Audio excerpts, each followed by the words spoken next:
Hey folks, Chris Gordon here with you, and today we'll be talking about a pentatonic idea that you can use as a warm-up, you can use as something in your writing, and if you're still working with your pentatonics, it's a way to start to combine your positions so you can get used to moving between the 5 positions of the minor pentatonic, the 5 fingerings perhaps. And I'm going to be basing this out of A, and I'm using position 1 as my launch pad. So no matter what key I'm in, this is position 1 to me because it's where the root starts the scale, in this case A. So I have A, C, D, E, G, and then it just repeats in the next octave. We're all pretty familiar with that pattern.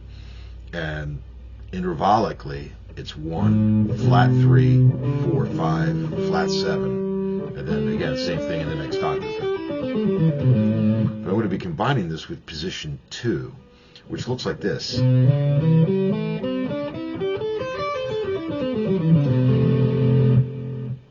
Starting from the flat 3rd. And these notes are C, D, E, G, A, C, D, E, G, A, C, etc. Right? Same notes, just starting on the flat 3rd. So it's flat 3rd, 4, 5, flat 7 root, and then same thing in the next octave. Okay. So what I'm going to do with this particular idea, the lick that I kicked off the video with, is I'm going to be in position 1 the entire time, but I'm going to be borrowing or reaching into position 2 to complete the sequence or to add to the sequence. And the idea there is, if you're still getting used to these positions and combining them, this is kind of a good way to do it because you start to see how it maps out in somewhat of a linear fashion. Okay, so the lick starts, by the way, this can work over like an A blues, obviously, not only a dominant sound, but it can work over a minor sound, obviously, as well. So however you want to implement this, but let's just kick around this fingering idea that I have, and we can kind of talk a little bit about the fingering as well.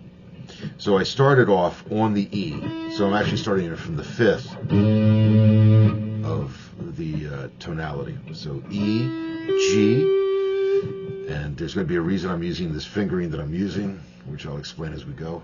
So I have E to G on the B string, A to C on the E string, right? I'm going to reach up with my 4th finger to grab the D. At that point, I immediately start to descend all the way back the way I came. So you want to just get used to that first, that's fine. And you can do this with legato, hammer-on, and pull-offs. Or you can pick it all. Whatever you're feeling. When I get to that E on the descending part, I'm going to continue descending to the D and C on the 3rd string.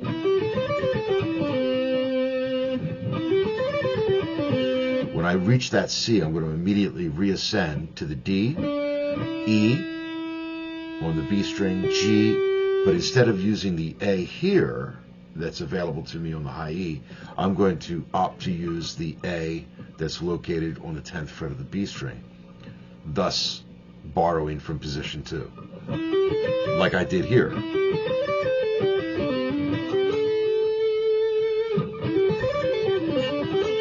Even that alone is really cool because that's the root. It resolves. If you're just getting used to this, you can isolate that.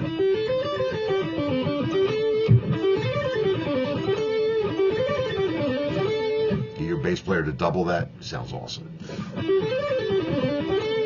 Okay, so I'm going to continue down the entire scale. So you have this. When I get to that A, I'm going to immediately, again, descend, G, E, D, C, moving on now to the 4th string, the D string, A, G. When I get to the 5th fret on that 4th string, I reascend, A, C, D, D. That's a D, I promise. I have no idea what just happened there. Sorry about that. G, A, C, D, reaching up to the E. from the second position, which is the 9th fret on the 3rd string.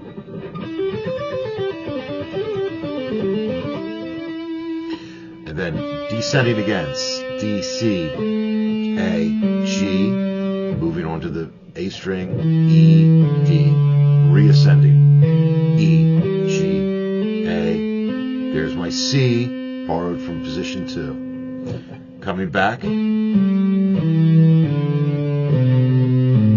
I'm on the low E with the C and the A, reascend to C, D, E, reaching up to that G on the A string. I'm going to descend again and then just hit the octave of A. Or maybe a chord or a riff. We'll talk about that. But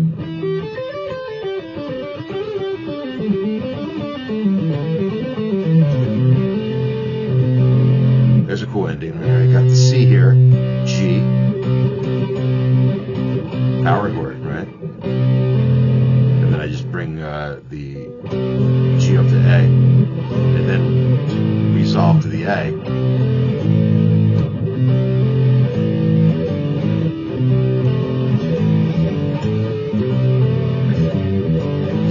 I have a riff, you know. So here it is all together.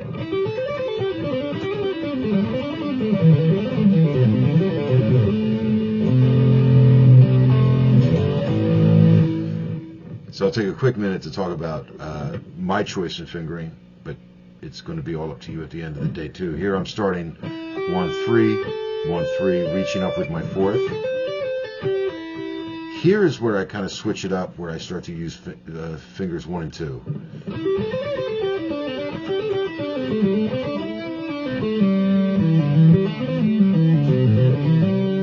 I think I do that because it's an easier reach for me on the lower strings when I have 5, 7, and 10. It's just a little easier for me.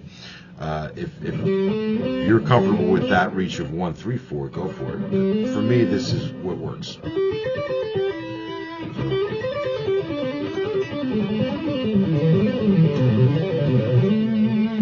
And remember, you can do little micro ideas here, like this one right here.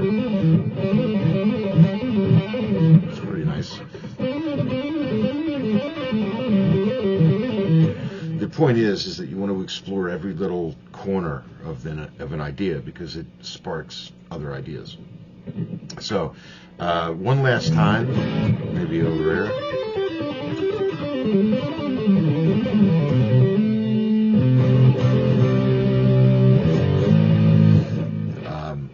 In this case, I'm kind of picking every note, but sometimes I just go with where I feel.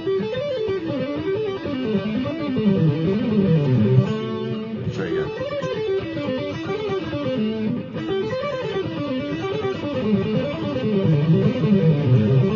Yeah. In this case, I'm alternate picking that, but however you want to explore it. So that's just using positions 1 from A and position 2 of A, of both A minor pentatonic. And I'll be back with how to combine position 2 and 3, and you can do the entire fretboard. A lot of fun. But let's just start here and get us familiar with that idea, and hopefully it creates some ideas. All right, guys, keep practicing.